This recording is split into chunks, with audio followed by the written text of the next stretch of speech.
Hi hello అస్సలం అయికుం నమస్తే friends. ఇవాళ నేను పండు మిర్చి గోంగూర చేస్తున్నానండి. ఇవాళ రేపు సీజన్ అని ఏం లేదు, మార్కెట్లో అన్నీ దొరుకుతున్నాయి. నేను మార్కెట్కి వెళ్ళినప్పుడు నాకు పండు మిర్చి కనిపించింది, ఎమ్మటి తీసుకున్నాను. పండు మిర్చి గోంగూర చాలా బాగుంటుంది, చాలా టేస్టీగా ఉంటుంది. అయితే నేను 1 కేజీ వరకు పండు మిర్చి తీసుకొని కడిగేసుకొని మంచిగా ఆరబెట్టుకున్నాను, అస్సలు వాటర్ లేకుండా. చూడండి మంచిగా ఆరిపోయాయి. అయితే నేను దీంట్లో చిన్న సైజ్ తీసుకున్నాను, చాలా సన్నటి మిర్చి తీసుకున్నాను. మనకు లావుగా మీడియంగా సన్నగా వస్తుంది, సన్న మిర్చి తీసుకున్నాను నేను. అయితే దీనికోసం నేను 1 కేజీకి 5 కట్టల వరకు గోంగూర తీసుకున్నాను. ఇవి చిన్నగా ఉన్నాయి కట్టలు, 5 తీసుకున్నాను. ఒకవేళ పెద్ద పెద్ద కట్టలు ఉంటే 4 కట్టలు అయితే సరిపోతుంది. మంచిగా కడిగేసుకొని ఆరబెట్టుకోవాలి ఫ్యాన్ కింద. మరీ ఎండలో ఆరబెట్టుకొని మరీ డ్రైగా చేసుకోవద్దు, ఇలా మనకు ఆరిపోతే సరిపోతుంది. ఒక లెమన్ సైజ్ వరకు నేను చింతపండు తీసుకున్నాను. కావాలంటే వేసుకోవచ్చు, లేదంటే స్కిప్ కూడా చేయొచ్చు. మనకు గోంగూరలో పులుపు ఉంటుంది. నేను 1 కిలోకి 1/4 కిలో గ్లాస్ వరకు అయితే సాల్ట్ తీసుకున్నాను, అంత పట్టదేమో. అయితే కడాయి తీసుకొని నేను ఒక 2 టేబుల్ స్పూన్ల మెంతులు వేసుకున్నాను, ఒక 2 టేబుల్ స్పూన్లు ఆవాలు వేసుకున్నాను. 1 కిలోకి 2 టేబుల్ స్పూన్ వరకు వేసుకున్నాను. జీలకర్ర వచ్చేసి ఒక 3 టేబుల్ స్పూన్ వరకు వేసుకున్నాను. మంచి ఫ్లేవర్ వస్తుంది, జీలకర్రతో మంచి ఫ్లేవర్ అనేది ఉంటుంది. ఇది సిమ్లో పెట్టేసుకొని మంచిగా రోస్ట్ చేసుకోవాలి, ఫుల్ పెట్టేసి చేయొద్దు. రోస్ట్ సిమ్లో పెట్టేసుకొని చేసుకుంటే మంచిగా ఫ్రై అయిపోతాయి. ఇవి మిక్సీ జార్లో తీసుకొని మెత్తగా పౌడర్ చేసి పక్కన పెట్టుకోవాలి. కొంచెం ఆయిల్ వేసుకొని, నేను గోంగూర మొత్తాన్ని ఒకేసారి ఫ్రై చేయట్లేదు, ఒక 2 సార్లు ఫ్రై చేస్తున్నాను, 2 భాగాలుగా చేసి. ఒకవేళ ఎక్కడైనా తేమ ఉంటే మనకు ఇలా ఫ్రై చేయటం వల్ల మంచిగా ఫ్రై అవుతుందని. ఎందుకంటే మనం నిల్వ ఉంచుకునే పచ్చడి వాటర్ లేకుంటే చూసుకోవాలి మనం. ఇలా చూడండి, ఒక 5 మినిట్స్లో మంచిగా ఫ్రై అయిపోతుంది ఈ గోంగూర. ఎక్కడ మనకు వాటర్ అనేది ఉంటే ఆ కడాయికి అతికిపోతుంది, ఎక్కడ లేదు. పొడి పొడిగా మంచిగా గోంగూర ఆరబెట్టుకోవడంలో ఉంటుంది, మంచిగా ఆరబెట్టుకోవాలి. చూడండి, ఒక 5 మినిట్స్లో మనకి గోంగూర అనేది ఫ్రై అయిపోతుంది. ఇలా ఫ్రై చేసుకోవాలి.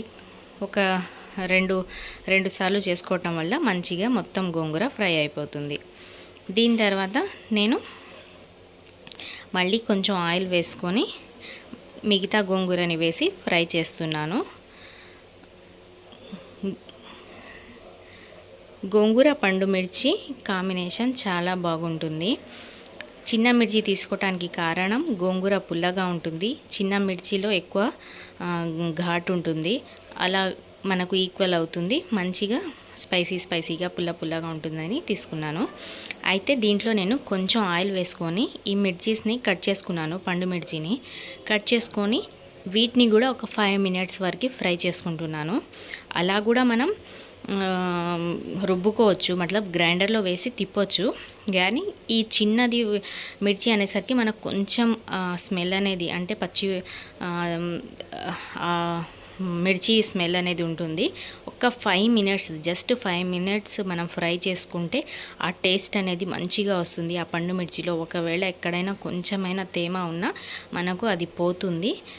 దీంతో మనకు నిల్వ ఉండే ఛాన్స్ చాలా ఎక్కువ ఉంటుంది. ఇలా ఒక 5 మినిట్స్ చేసుకున్నాను ఫ్రై.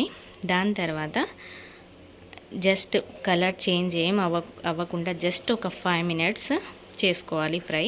మిక్సీ జార్లో కొంచెం వరకు నేను పండు మిర్చి వేసుకున్నాను, కొంచెం పసుపు, కొంచెం చింతపండు వేసుకొని, కొంచెం సాల్ట్ వేసుకొని ఒక 2 సార్లు తిప్పాలి. మరీ మెత్తగా గ్రైండ్ చేసుకోవద్దు, ఇలా కోర్స్గా గ్రైండ్ చేసుకోవాలి.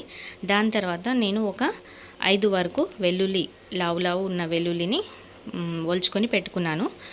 ఈ వెల్లుల్లి వేసుకొని మనం గోంగూర వేసుకొని ఒక 2 సార్లు తిప్పాలి. ఇలా మనకు మొత్తం మనం ఇలాగే కొంచెం వేసుకుంటూ గ్రైండ్ చేసుకోవాలి. మొత్తం గ్రైండ్ చేసుకున్న తర్వాత చూడండి, ఇలా కోర్స్గా గ్రైండ్ చేసుకోవాలి. మరీ మెత్తగా ఉంటే బాగుండదు. ఒకవేళ ఎక్కడైనా వెల్లుల్లి ఉన్నా తీసి మళ్ళీ గ్రైండ్ చేసుకునే దాంట్లో వేసి గ్రైండ్ చేసుకోవచ్చు. ఇలా కోర్స్గా గ్రైండ్ చేసుకుంటే చాలా బాగుంటుంది. ఆవాలు, మెంతుల, జీలకర్ర పౌడర్ కూడా వేసి గ్రైండ్ చేసుకున్నాను, అది చూపించలేదు. ఇలా గ్రైండ్ చేసుకున్న మొత్తం మిశ్రమాన్ని ఒక దాంట్లో వేసుకొని మంచిగా కలుపుకోవాలండి. ఎందుకంటే ఎక్కడైనా ఒక దాంట్లో ఎక్కువ తక్కువ, ఇక్కడ సాల్ట్ అనేది కూడా మనం చూసుకోవాలి, సాల్ట్ సరిపడా ఉందా లేదా అనేది చూసుకొని ఇలా ఒకసారి మొత్తం కలిపేసి టేస్ట్ చేసుకొని మనం ఎంత అయితే పోపు పెట్టుకుంటామో అంత ఉంచేసి మిగతాది మొత్తం ఇలా తీసేసి ఫ్రిడ్జ్లో పెట్టేసుకుంటే మీకు ఒక 6 months వరకు నిల్వ ఉంటుంది. 6 months వరకు, కావాలన్నా సంవత్సరం ఉంటుంది. కానీ మనకు ఆ మనం కొత్తగా చేసుకున్న ఫ్లేవరే వేరు. ఫ్రెష్గా చేసుకొని తింటమే మంచిది. ఒక 4-5 months అయితే ఈజీగా నిల్వ ఉంటుంది. ఒక గ్లాస్ తీసుకుంటే నేను హాఫ్ గ్లాసే సాల్ట్ పట్టింది. సాల్ట్ అనేది కొంచెం చూసి వేసుకొని చెక్ చేసుకోవాలి. కడాయి తీసుకొని ఆయిల్ వేసుకున్నాను పోపు కోసం. ఆయిల్ అనేది మంచిగా కాగిపోయింది. దీంట్లో జీలకర్ర, ఆవాలు, ఒక 4 మెంతులు, వెల్లుల్లి, ఎండుమిర్చి వేసుకున్నాను. ఒక 2 minutes తర్వాత పచ్చెనగపప్పు వేసుకోవాలి. ఆ పచ్చెనగపప్పు క్రిస్పీనెస్ చాలా బాగుంటుంది. దీంట్లో కొంచెం పసుపు వేసుకొని ఒక 2 minutes ఫ్రై చేసుకొని ఈ మనం పోపు పెట్టుకున్నది దీంట్లో వేసుకొని ఒక్కసారి కలిపి స్టవ్ ఆఫ్ చేసుకుంటే మనకు అంతేనండి. ఎంతో టేస్టీ అయినా వేడి వేడి అన్నంలోకి చాలా సూపర్గా ఉంటుంది, చాలా బాగుంటుంది. ఈ గోంగూర పండుమిర్చి అందరికీ తెలుసు. ఇది నేను నా స్టైల్లో చూపించాను. ఇది పచ్చడి ఎంతమందికి ఇష్టం అన్నది ప్లీజ్ కామెంట్ చేయండి. నా వీడియోస్ చూస్తున్నారు, చాలామందికి లైక్ చేయట్లేదు. ప్లీజ్ లైక్ చేయండి, కామెంట్ చేయండి. ఎవరైనా కొత్తగా నా ఛానల్ చూస్తుంటే ప్లీజ్ సబ్స్క్రైబ్ చేసుకోండి. మీరు ఎలా అనిపించింది అన్నది కామెంట్ చేయండి. Thank you for watching.